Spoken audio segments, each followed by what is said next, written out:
जय हिंद प्यारे बच्चे। आप लोगों को जिसका डर था वही आज हुआ। कहने का मतलब ये है कि आप लोग क्लास 10वां में जो चैप्टर 6 है त्रिभुज से आप लोगों का डर लगता होगा। तो आज हम त्रिभुज को, डर से भय को हटाने के लिए हम आज त्रिभुज का चैप्टर लाए हैं। तो सबसे पहले हम ये देखते हैं कि त्रिभुज में हमें क्या क्या पड़ेगा। तो त्रिभुज में एक हम क्या पढ़ेंगे, एक पढ़ेंगे सर्वागसम पढ़ेंगे और एक समरूप। लेकिन जो सर्वागसम पढ़ेंगे वो क्लास 9th में ही हम लोग पढ़ चुके थे। तो क्लास 10वां में हम लोग क्या पढ़ेंगे, समरूप पढ़ेंगे।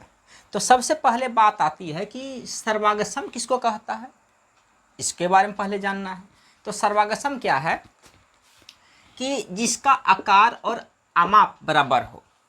आकार किसको बोले और अमाप किसको बोले। आकार का मतलब होता है साइज और अमाप का मतलब होता है नापना। जैसे कि मेरे पास दो वृत्त है, एक वृत्त बड़ा है और एक छोटा है, तो इसको हम लोग, आकार दोनों का एक ही है, इस वृत्त में आकार दोनों का एक ही है, लेकिन अमाप अलग अलग है क्योंकि ये वाला बड़ा है और ये छोटा है। क्योंकि जब मापेंगे तो ये वाला बड़ा हो गया है और ये छोटा हो गया। तो अब हम लोग देखते हैं कि दोनों वृत्त का आकार एक ही तरह का है। तो देख रहे हैं कि एक ही तरह का है, लेकिन अमाप अलग अलग है, जो कि मैंने बताया वही है। उसके बाद फिर से हम लोग समरूप को समझने से पहले सर्वागसम को समझते हैं कि अब की बात मैंने दो वृत्त लिए, दोनों बराबर लिए। इन दोनों वृत्तों की आकार और अमाप दोनों बराबर है। देख लो, इसका आकार और अमाप दोनों बराबर है। दोनों का आकार क्या है, दोनों का आकार गोल है और अमाप दोनों सेम है। मान लीजिए इसकी त्रिज्या लगभग 2 सेंटीमीटर है तो इसकी भी त्रिज्या 2 सेंटीमीटर ही है। तो इस तरह से हम कह सकते हैं कि ये दोनों वृत्त सर्वागसम है। अब बात आती है कि इसकी परिभाषा क्या है, कि जिस आकृति का आकार और अमाप दोनों समान हो। फिर से सुनो, जिस आकृति का आकार और अमाप क्या हो, दोनों समान हो, उसे सर्वागसम आकृति कहते हैं। कोई दिक्कत नहीं। अब हम चलते हैं समरूप की ओर। देखो ये समरूप है ना, क्लास 10वां में हम लोग समरूप को पढ़ेंगे। तो समरूप को पढ़ने से पहले समरूप के बारे में थोड़ा सा जान लेते हैं कि ऐसी आकृति, यानी कि आकृति का मतलब कोई फोटो हो गया, जिनका आकार समान हो उसे समरूप आकृति कहते हैं। तो समझ में आ गया कि हमारे पास एक ही आकार का 3 वृत्त लिए, लेकिन इसका अमाप अलग हो सकता है। देखिए तीनों अमाप अलग है, तो ये क्या है, समरूप है। क्योंकि तीनों का आकार सेम है, तीनों देखने में एक ही रूप का है, तीनों का देखने, यानी कि समरूप। समरूप का मतलब क्या होता है, सम का मतलब बराबर, यानी तीनों को देखने में मुझे बराबर लग रहा है, तीनों का रूप सेम है, तो इसीलिए हम इसे क्या कहते हैं, समरूप कहते हैं। फिर अब हम लोग यहाँ पे वर्ग की ओर चलते हैं।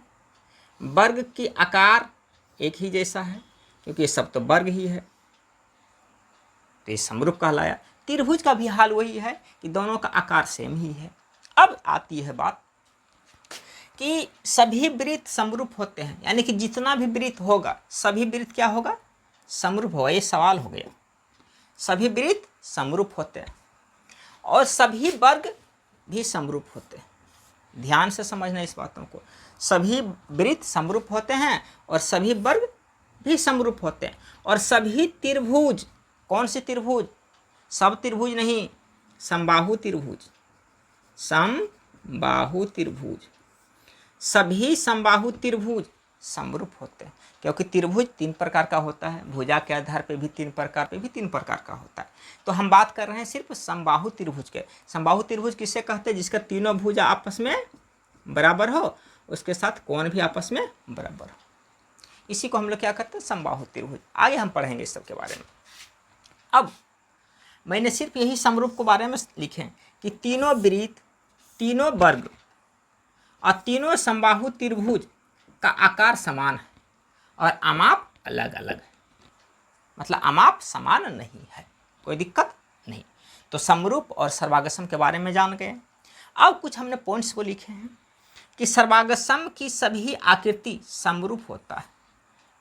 सर्वागसम की सभी आकृति, ये जो सर्वागसम मैंने बताएं इसकी सभी आकृति समरूप होगा, लेकिन समरूप की सभी आकृति सर्वागसम नहीं होगा।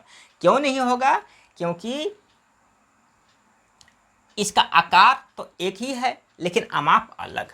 लेकिन सर्वागसम में अमाप अलग नहीं होनी चाहिए।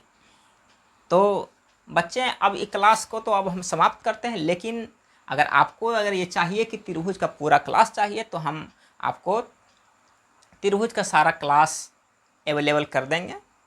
उसमें सिर्फ आपको कमेंट करना है, लाइक करना है और वीडियो को भी शेयर कर दीजिए, जिससे कि मेरा मनोबल भी बढ़े और आगे के टाइम में हम और अधिक से अधिक सरल भाषा में मैथमेटिक्स सिखा पाएँ। इसके लिए आप लोगों को बहुत बहुत बधाई।